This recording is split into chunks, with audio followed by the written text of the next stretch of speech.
and welcome to the talk on the impact of Brexit. So if we can move to the second slide, there's a wee bit about myself. I specialise in the tourism and hospitality sector. I'm a strategic partner. I've probably worked pretty much 7 days a week for the last 4 or 5 months on COVID matters. And now we're touching on the impact of Brexit. So if we can move to the next slide, the two things that's going to happen really in the next few days is either a trade deal, and if we don't get a trade deal, we'll operate under WTO rules, World Trade Organization rules. Now, I spoke to a top 4 firm of accountants this week. They've got a specialist who, for the last 4 years, has been working on Brexit, the impact of Brexit. And he's convinced me that there will be a deal by the 8th of December. So that's the date to be watching. Certainly this week, the pizzas were being delivered late at night for the two sides working on a deal. And certainly he feels there's far too much political downside for both parties not to come up with the deal. So if we just maybe move to the next slide, there's just a wee bit of context for those who are not keen on being up to date on imports and exports. We import about $690 billion worth of goods, close to 50% from the EU, Germany being the highest, 10% from the States, 10% from China, probably 95% of all toys sold in the UK from China. And then the rest are pretty much Europe, a little bit of Canada, a little bit of Australia, and certainly there's a couple of deals, free trade deals that have been struck and rolled over from free deal. I mean, Japan's not on there, but it's hidden in slightly under the figures that are shown. If we move to the next slide, it just shows the types of goods. So we import a lot of vehicles, trucks and parts, gems, machinery, electricals, about 9% of food, a bit of fuel, bit of aircraft parts, furniture. And if we turn to the next slide, it just shows the food that we import. So the 26% of the food consumed in the UK is imported from Europe. A lot of fruit and veg, a lot of meat, a lot of beverages, cereals, coffee, fish, and various other items. And this is the area of purchases directly coming through to the tourism sector, and understanding your supply chain and where that's coming from will determine the impact depending on which deal we get. So if we turn over to the next slide, it gives the reverse numbers, the export. So similar countries, strong in America, Europe, almost 43% come from European countries. And there's 1 or 2 there that we've got trade deals with that are rolled over from the current deals. Only $469 billion worth. There is a service industry export that partially balances the books. If we can move to the next slide, it covers the goods. So it's a similar pattern to import, really. Machinery, vehicles. Certainly, if we don't get a trade deal, the car industry will be in a wee bit of trouble, I think, with people moving away to other countries that have got a trade deal, particularly Japan. And there, only 5% of food and drink is exported, predominantly whiskey, to be fair. If we can move to the next slide, we've then looked at visitors to the UK, just for information. 28 billion come to the UK, 28 billion spend in the UK, USA, China, Germany, quite a few from Europe. And then if we turn to the next slide, this is Helen Tate's been very good and supplied us with the breakdown for Cumbria. So 104 million is spent in Cumbria, mainly from America, Australia, a bit from Europe, China. Japan doesn't seem to feature separately, but it's just slightly below the radar. So that gives you an idea of the visitor destination to both the UK and Cumbria.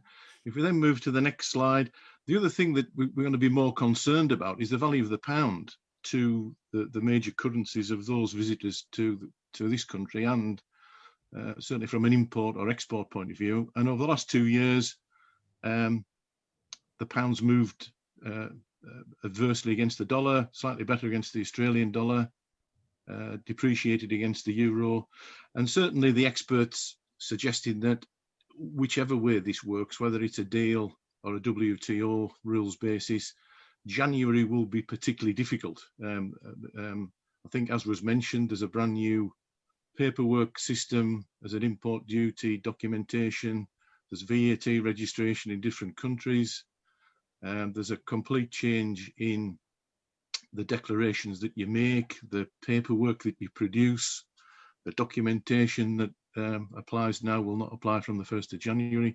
So there's a whole potential problem of difficulty in delivery of food and supplies in your supply chain, and there's a view that the pound will be up and down a wee bit in the early few weeks of January. So if we can turn to the next slide, this is a startling picture of the World Trade Organization import duties. Now, I know the government is saying the average in Europe's 2 to 3%, but when you look at dairy products, when you look at fruit and veg, when you look at fish, import duties of 37% or 11% to 12% and 19% for beverages added to the current price of those goods, if WTO rules apply, will have a considerable impact to your pricing mechanisms. So if we move on to the next slide, we've grouped, so what's the impact on your business over the next few months? So we've listed them in guests and customers and the analysis, and that was mentioned previously by Simon. What impact is it going to have on your supply chain and the importation of goods? Some goods may not be as frequently available, never mind from a price point of view. Staffing, Stuart touched on, is a problem if you've got a number of European and foreign staff members employed at the minute. Does this impact on the business to an extent where you need a new economic model in terms of balancing those changes? What's the action plan, and what sort of help and guidance do we need? So there's a slide on each of those. So if we can turn to the next slide, please. The analysis of guests, I think it's been mentioned before, how many are from Europe, worldwide and UK, and what are the repeat visitors? Certainly the sort of research we've been doing over the last 6 or 7 months with major booking agencies is there's going to be a significant increase in UK staycation people. Well, certainly one booking agent with dynamic pricing is achieving 17% more price at the moment on their bookings in the UK due to demand.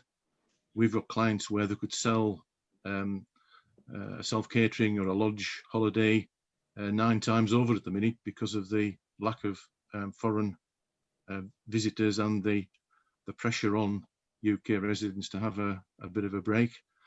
And does this impact on your marketing strategy? Certainly, I was on the webinar earlier this week with Cumbria Tourism, and I think the COVID impact has changed our marketing strategy on a weekly, daily, hourly basis for the last 4 or 5 months, depending upon the COVID impact on the business. So there's a whole range of just reviewing who you should be marketing to, who's going to be around. It's probably going to be more a COVID impact in the short term as much as a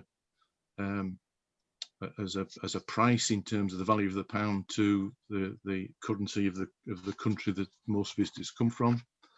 If we turn to the next slide, just so we can have a few bits of a diagram of the supply chains that we've got. And when you do a bit of research into supply chains, some of those are going to be difficult to get. Certainly from a WTO rules, import duty on foreign goods would significantly impact some of those. Some may not be easily delivered if there's miles and miles of trucks waiting to deliver goods into the UK because of the paperwork changes and the documentation's not right. Some perishable goods may not arrive at all. So there's going to be a wee bit of a challenge for our people who deliver to us. We've been working for the last 2 or 3 years with the major suppliers to the tourism sector in Cumbria. They've spent a considerable amount of time and money on dealing with the VAT registrations and the import regulations and the paperwork and registrations that you need.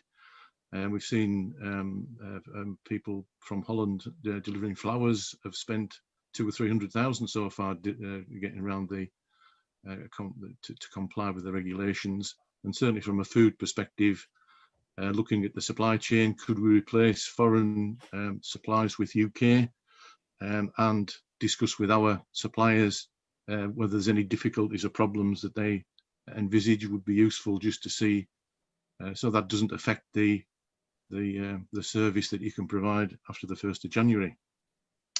If we can move to the next slide, I think similar to Stuart, I've covered staffing, identifying overseas staff members, understand the staffing regulations. There's a link to the EU settlement scheme to register people who are resident in the UK before the end of June 21. And I think it's been affected, staffing's been affected by the European economies as well. I mean, certainly over the last 10 years, lots of people have come from economies where unemployment in the under 25s was more than 25%, sometimes 50%. And the UK was seen to be a great place to work, certainly from Spain, Portugal, Greece and Eastern Bloc countries. Those European economies are now improving, so many people are returning home. Some have been here 7 or 8 years and saved up the money to now build a house in Poland, for example, for themselves and their family. And the European economy is improving, meaning they can get a job back in their country more easily than they could do 5 or 6 years ago. So the recruitment strategy is going to be a challenge. Speaking to people who used to work in Cumbria Tourism 15 or 16 years ago, their major problem was how on earth can we recruit the people to the tourism sector that in the numbers that they need. Things changed once we joined Europe. Now we're going back to, if there isn't a deal, the recruitment is going to be one of the major problems for business to ensure that it continues to operate. If we can move to the next slide, it's then just looking at the economic model. What impact would these changes make? Certainly, I'm hopeful. I'll put my money on a deal by the 8th of December. So assessing the impact might be a lot easier if there is a deal. There'll still be 1 or 2 bumps in the road with regard to paperwork and import and 1 or 2 other things. But if there is a deal, then many of these problems will disappear. But certainly food pricing and import of goods, if the WTO rules apply, will be expensive. Staffing costs and just recruitment would be a challenge without a deal. Customers and market segments, which customers are going to be coming. I think it's more the COVID situation that's closing down the foreign overseas market. But certainly if the pound was in free fall after 1st of January and priced out some countries, that would impact on the marketing strategy. And certainly most of my clients are improving the marketing for UK visitors over the next 2 years. There's a huge demand at the moment for that. And then if it is WTO rules and the worst case scenario, is there any significant impact on the business? Do we need to re-engineer the business at all? Is there a pricing impact on if food goes up, if staffing costs are rising, if sales aren't as high as we'd hope because of changes to visitors or market segments? Then how's the profitability and what impact is that having? So if we move to the next slide, well, so what action do we need to take? I think we only need to take action if there isn't a deal, but certainly what's the impact on the overseas visitor numbers? They're very low at the minute because of COVID. Is that going to be impacted longer term? And certainly what we found in Scotland when in the midst of the referendum, UK visitors dropped by over 22% because they didn't feel loved going to Scotland.